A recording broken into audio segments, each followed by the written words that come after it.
What exactly were proscription lists, and why did they matter so much in ancient Rome?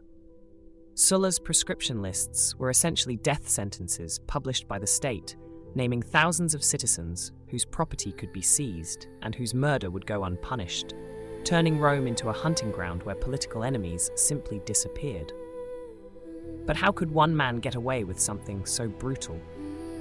The answer lies in the fact that Sulla had the loyalty of the legions and the senates, desperate acceptance of his methods as a necessary evil to restore order after years of civil conflict. Now fast forward to Pompey's era, just a few decades later, and you might expect the Republic to have learned its lesson.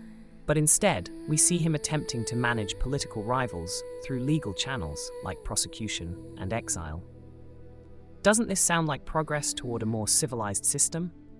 Not entirely, because by then, the damage was already done to the Senate's moral authority and institutional integrity. You see, once the precedent was set that the state could legally murder its political opponents, how could anyone trust that the courts would ever be truly impartial again? The Senate had become so corrupted by Sulla's example that even Pompey's relatively restrained approach couldn't restore faith in the system, leaving ambitious men like Caesar to conclude that military power was the only reliable path to safety. Ultimately, wasn't civil war simply the inevitable result of an institution that had lost the ability to resolve disputes through law?